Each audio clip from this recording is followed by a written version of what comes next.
Soy consciente de que con esta pregunta a lo mejor me echas a escobazos de aquí, porque te quería preguntar por algo que creo que es una herejía, que es el éter.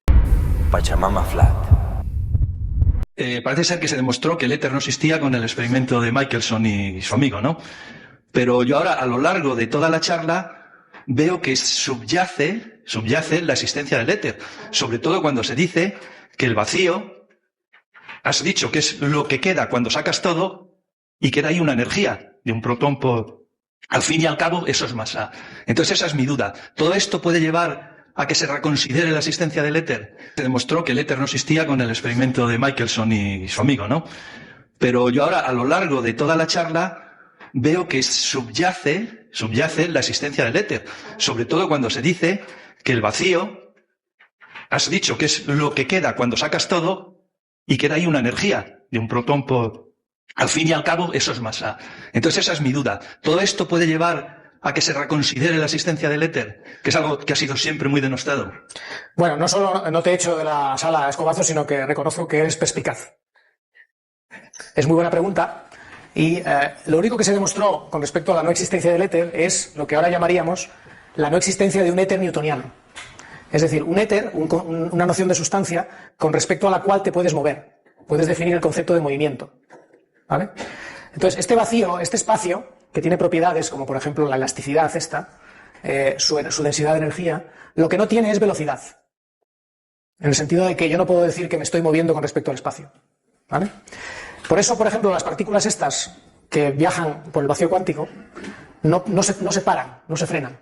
O sea, no hay un sistema de referencia privilegiado que está en reposo con respecto al vacío cuántico, sino que cualquier partícula que se está moviendo sigue moviéndose y no se entera de que se está moviendo. En su foro interno ella no nota que se está moviendo sobre el vacío cuántico. ¿Vale? O sea que el éter, de hecho, durante el siglo XX lo único que hemos hecho ha sido volver a dar propiedades al vacío. Einstein lo hizo con la curvatura, la física cuántica lo hizo con la estructura cuántica del vacío esta que estoy diciendo. El Higgs es una especie de noción de éter, también una especie de campo que está ahí en el vacío. La energía oscura es una propiedad, de nuevo, que asignamos al vacío. O sea que son características de una especie de éter. Lo que pasa que lo que no podemos hacer es desandar la historia, y entonces el éter newtoniano, el éter, digamos, que estaba basado en, por ejemplo, un fluido o cosas así, eso no. O sea, ese modelo del éter newtoniano no funciona. La relatividad es perfectamente correcta. Técnicamente los expertos decimos que el éter, si existe, tiene que ser invariante Lorentz. Es decir, que tiene que satisfacer esta propiedad de que cuando una partícula se mueve sobre él, se sigue moviendo y se cumple el principio de inercia. ¿De acuerdo? O sea que aunque existe un éter y puede interaccionar con ella, ese éter no la hace frenar, no la lleva a un sistema de referencia privilegiado que es el de reposo. O sea que la respuesta es sí, hay un éter, pero es un éter sutil. Es decir, filosóficamente hay un éter, pero no es el mismo éter del siglo XIX.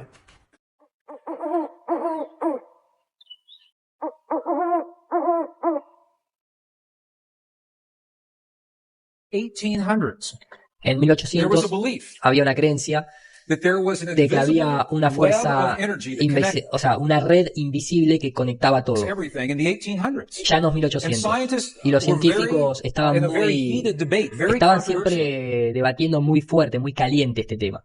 Claro, en 1800, pleno heliocentrismo, acababan de terminar de medir la distancia al Sol para el tránsito de Venus.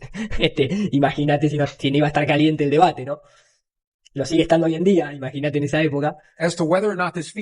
Si esta red, si esta telaraña, si este campo existía o no. Y hubo un experimento muy famoso que fue conducido para determinar si el campo, llamado el éter, existía. No, de ahí viene la palabra Ethernet, Internet, ¿no? La red que todo lo conecta. De hecho, lo dice la propia Wikipedia.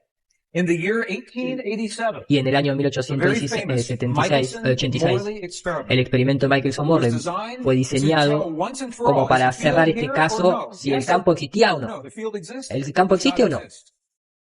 En mi opinión, fue un buen experimento, pero, y esta frase para mí es crucial, porque pero fue pobremente interpretado. Y coincido porque es como el tema de Eratóstenes. El experimento de Michelson-Morley, primero y principal, fue mal interpretado porque su premisa fue mal generada. Porque la premisa era si el planeta Tierra, siendo una esfera y aceptando el modelo heliocéntrico, en su órbita al Sol, nadaba, entre comillas, por este éter. Entonces de ahí venía toda la investigación del experimento que suponía en el que si uno iba a favor de esa corriente, iba a ir más rápido que en contracorriente, como sucedería en un río. Entonces esta cuestión de disparar el haz de luz para ver si iba a favor de la rotación de la Tierra alrededor del Sol, entonces iba a ir más rápido que la contraria y se iba a generar esta interferencia de patrones, la cual no se obtuvo. Entonces dijeron no que la Tierra está quieta, sino que el éter no existía. ¿El punto cuál es? Nosotros lo que sabemos, y lo que también promulgó gente como Tesla, es que el éter no está afuera, está acá adentro. Es un sistema cerrado en donde el éter existe dentro de nuestra propia plano de existencia.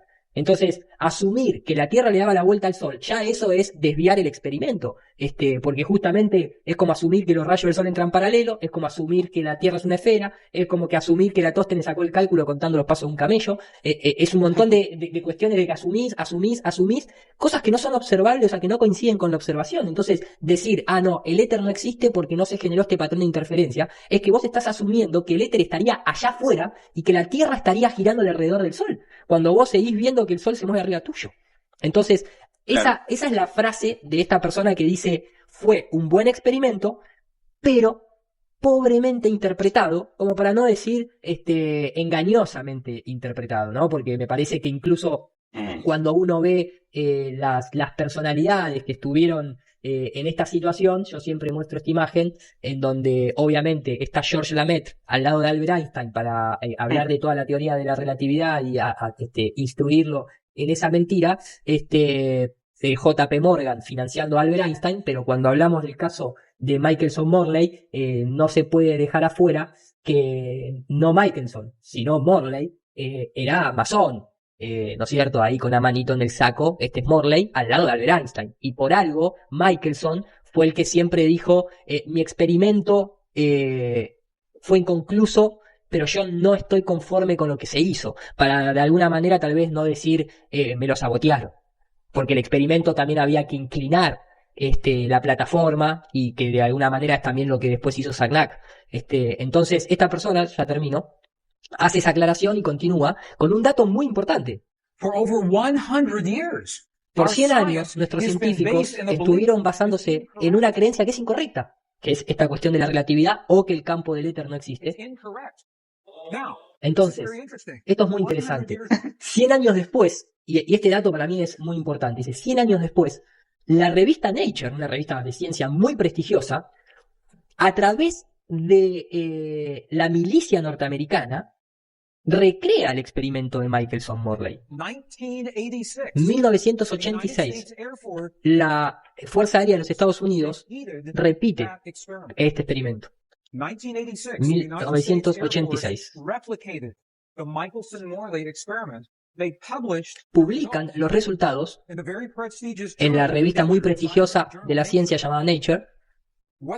¿Y qué es lo que encontraron? Lo que encontraron es, repiten el experimento con mejor equipamiento de lo que había en 1887, pero siguiendo el mismo principio. Y los resultados son que el campo existía. No que no existía. Comprobaron que el éter está ahí. Esto fue el reporte de agosto de 1986. El volumen 322, un número interesante. El campo está ahí. ¿Y por qué nadie sabe de esto? Esto debería haber sido la portada de todas las revistas de mayor prestigio del mundo. No salió en ningún periódico, no tuvo ningún titular, ni nada. Nada. Y esto cambiaría todo para la ciencia. Porque todos los libros de textos dicen que el éter no está ahí. Carreras enteras están basadas en esto, en que no existe ese campo. Y es muy interesante, y con esto termino, porque en el 2011 un estudiante de ingeniería recrea el experimento, acá lo explica, lo voy a adelantar para no hacerlo largo, recrea el experimento con este setup en el que ponen esta base en aluminio, ponen una cámara, arman todo el circuito de rebote de espejos, ponen los dos láser y demás, hacen girar la plataforma en el eje horizontal, digamos, como hicieron Michelson Morley, y obviamente no hay patrón de interferencia. Ahora, esta persona lo que hace es combinar un poco para que se entienda la inclinación de Sagnac y lo configura y lo rota 90 grados y lo pone en su eje vertical. Y para la sorpresa, cuando empieza a girar, aparece el patrón.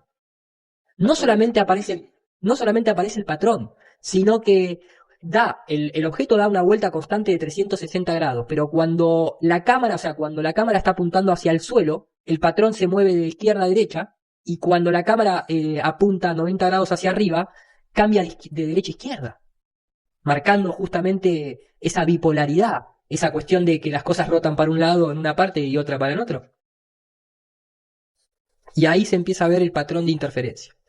Creo que un poquito esto viene de la mano de lo que hablaba Michelson diciendo: mi experimento no estoy conforme de la manera que se presentó porque me parece que hay cosas que no me dejaron hacer. Por ejemplo, inclinar el sistema, básicamente.